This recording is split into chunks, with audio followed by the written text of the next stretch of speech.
யமம், நியமம், ஆசனம், பிரத்யகாரம், தாரணை, தியானம், சமாதி என்னும் 8 படிகளாக ராஜயோகத்தையே பிரித்து இருக்கிறார்கள். குறிப்பாக விவேகானந்தர் சொல்வார் அல்லவா, all the powers within you, you can do anything, everything. Believe in that. Arise, awake, stop not till the goal is reached. The words of விவேகானந்தர்.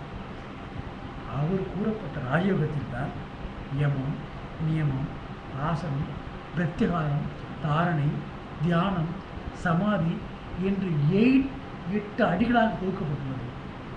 அதிலும் குறிப்பாக கர்மயோகத்தை விவரமாக எடுத்துரைக்கிறார் விவேகானந்தர். கர்மயோகம் என்பது தம் கடமையை செய்து அதனால் இறைவனுடைய திருவுருளை பெறுவது.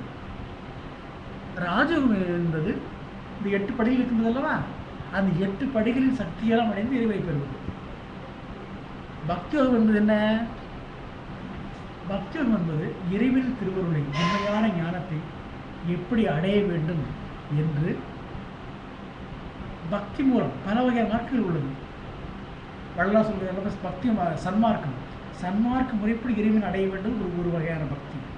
அந்த இதை எப்படி அடைவது, இது போன்ற பல மார்க்குகள் எல்லாம் சொல்லப்பட்டிருக்கிறது. அந்த நிலை அடைவது தான் பக்தி மார்க்கம். ஞான மார்க்கம் என்பது என்ன? ஞான மார்க்கம் என்பது ஞானத்தால் அடைவது. ஞானம் என்பது விஸ்டம். விஸ்டம் என்பது எப்படி அடைவாய்? விஸ்டம் என்பது இறைவன் திருவுருள் நாம் பெற்றிருக்க வேண்டும். அது எப்படி பெற்றிருப்பது? அவையார் சொல்வார் அல்லவா, மானிடராய் பிறத்தல் அறிவு, அதிலும் கூன் குருடு செவிடு பேடி நீங்கி பிறத்தல் அதனே மறிவு என்ற தத்துவத்திற்கு ஏற்ப நாம் மானிடராய் பிறந்து அதன் சக்தியாக பெற வேண்டும்.